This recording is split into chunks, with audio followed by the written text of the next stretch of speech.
Kalena dhammat sawanang etamang kalamutamang. Part 10 Dhamma in English 2014 dan 2015 versi bahasa Indonesia.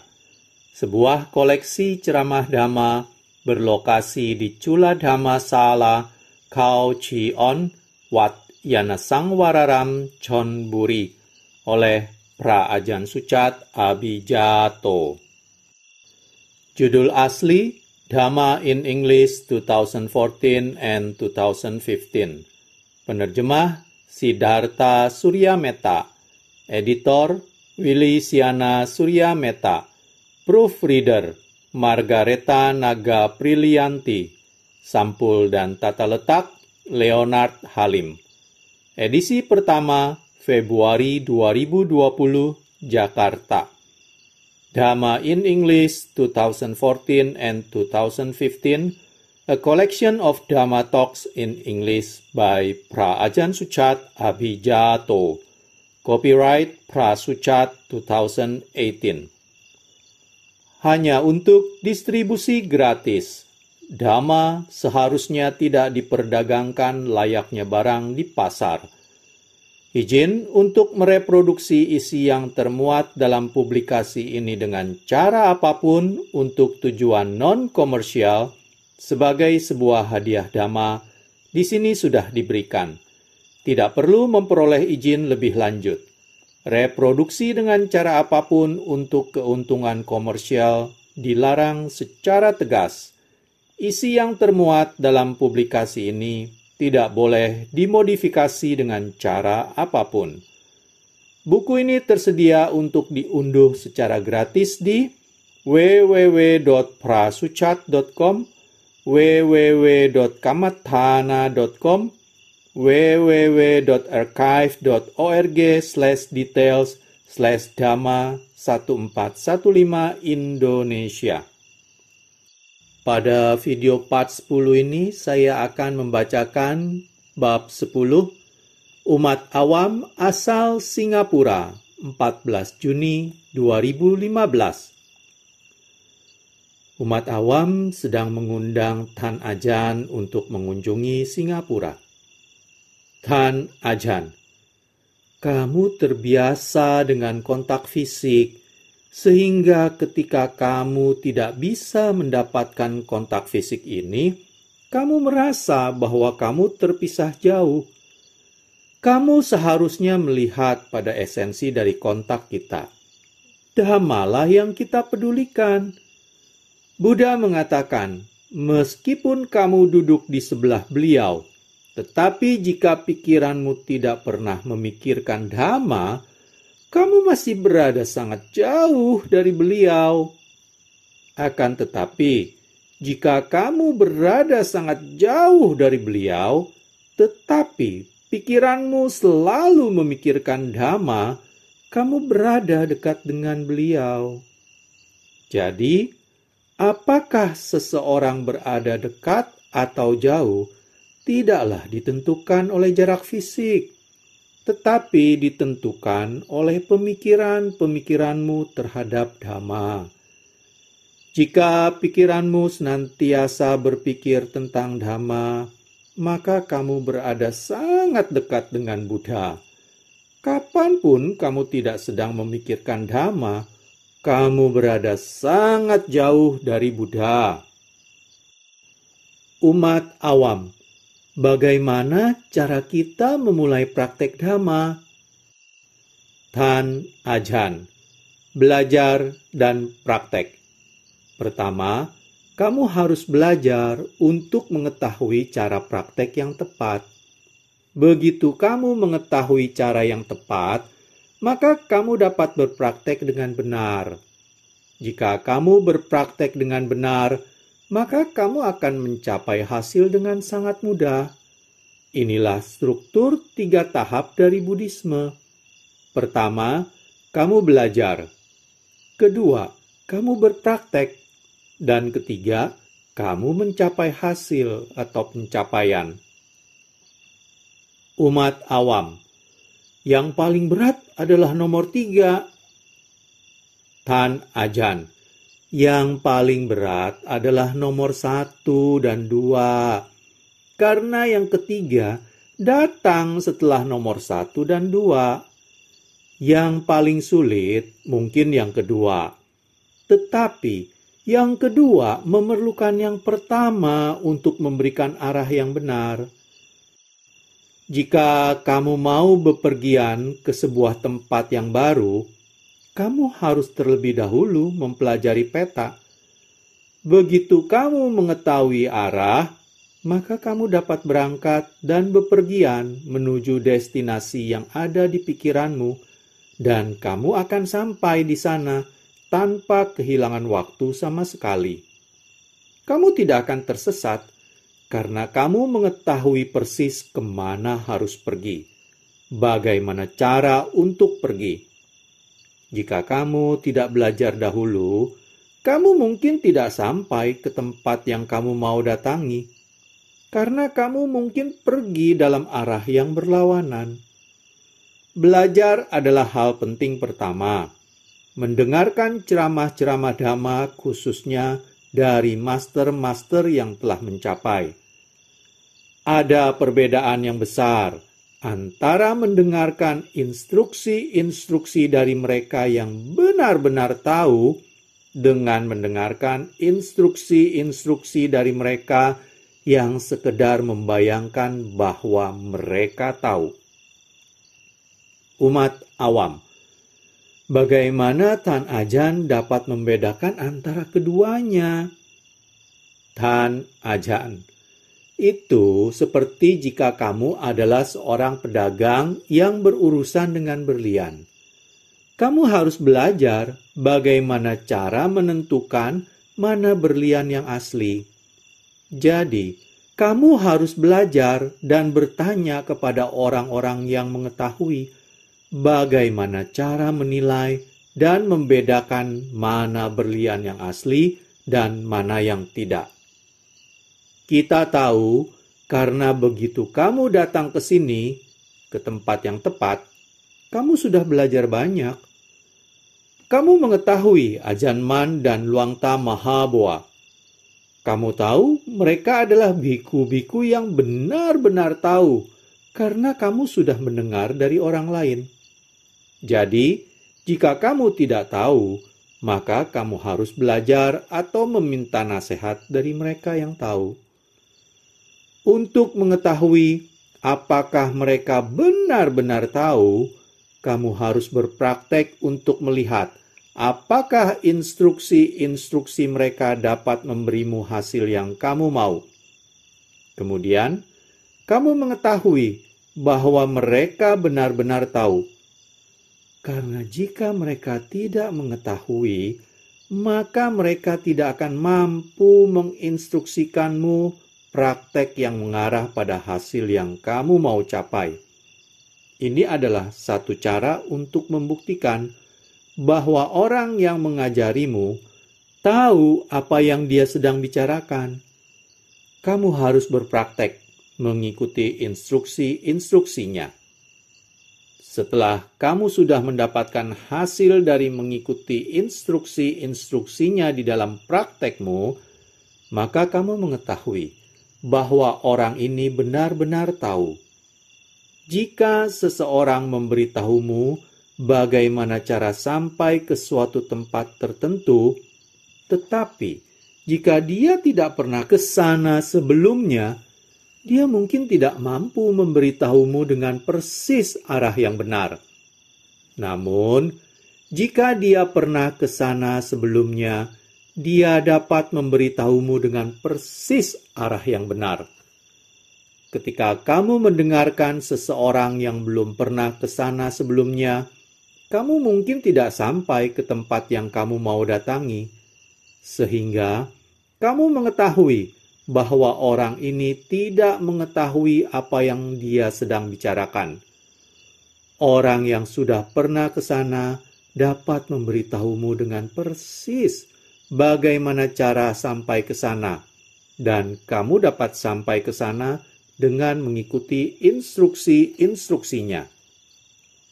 Maka, kamu mengetahui bahwa dia pasti pernah ke sana sebelumnya. Inilah cara lain untuk membuktikan. Semua murid mulia Buddha telah membuktikan bahwa Buddha benar-benar menjadi tercerahkan karena mereka menggunakan instruksi-instruksi beliau untuk membimbing diri mereka sendiri menjadi tercerahkan. Maka, mereka mengetahui bahwa Buddha pasti benar-benar tercerahkan. Jika beliau belum benar-benar tercerahkan, beliau tidak akan mampu membimbing mereka menjadi tercerahkan. Kamu perlu membuktikannya melalui praktekmu. Kemudian kamu akan mengetahui bahwa guru kamu ini tahu bahwa dia telah menjadi tercerahkan. Karena dengan mengikuti instruksi-instruksinya, kamu pun dapat menjadi tercerahkan. Sekarang giliranmu. Kamu sudah belajar. Sekarang kamu harus berpraktek untuk melihat apakah yang saya katakan adalah apa yang seharusnya atau tidak. Akan tetapi, jika kamu tidak menjadi tercerahkan, janganlah segera menyalahkan saya. Kamu malah mungkin harus menyalahkan dirimu sendiri, karena entah kamu mungkin belum berpraktik dengan benar, atau kamu mungkin tidak berpraktik dengan cukup keras. Umat awam, apakah itu melalui meditasi? Tan Ajahn, tentu saja. Samatha dan Vipassana Bhavana itu adalah inti dari praktek dengan sokongan dari dana dan sila. Dana adalah melepaskan kepemilikanmu. Tidak hanya 10%, tetapi 100%. Kamu melepaskan segala hal agar kamu dapat bebas untuk ditahbis dan tidak lepas jubah. Jika kamu ditahbis dan kamu lepas jubah, apa gunanya ditahbis? Penahbisan justru menjadi sebuah ritual dan bukan menjadi sesuatu yang berguna. Umat awam, ketika seseorang telah bermeditasi untuk waktu yang lama, tetapi jika dia berhenti dan ketika dia kembali ke meditasi, itu memakan waktu yang lama untuk memulainya kembali. Tan Ajahn, ya, itu seperti sebuah komputer. Perlu waktu untuk memulainya kembali, restart. Umat awam, itu memerlukan waktu yang lama karena pikiran tidak dapat membawa dia ke kondisi terakhir ketika dia berhenti. Tan Ajahn, janganlah berhenti. Lanjutkan berpraktek saja. Umat awam, bagaimana jika dia harus berhenti dikarenakan pekerjaan dan sebagainya? Tan Ajahn, maka kamu harus menyalakan ulang. Kamu harus memulainya kembali. Itu seperti sebuah komputer. Kamu tidak mematikannya, bukan? Kamu menyalakannya sepanjang hari.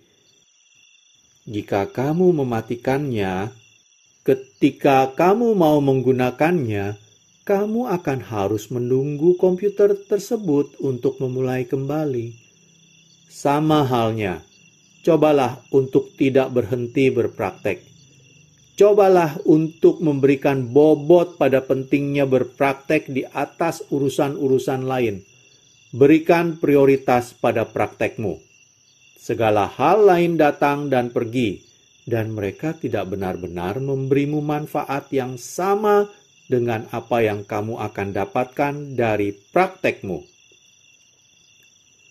Umat awam, bahkan ketika dia telah mencoba semaksimal mungkin untuk kembali ke kondisi ketika dia berhenti, sebelum dia mematikan komputer, itu masih begitu sulit untuk kembali ke kondisi dia dahulu. Walaupun dia berpraktek lebih banyak, pikirannya terus menarik dia mundur. Tan Ajahn, ya, saya tahu. Kamu harus memulai kembali. Itu saja. Tidak ada hal lain yang kamu dapat lakukan.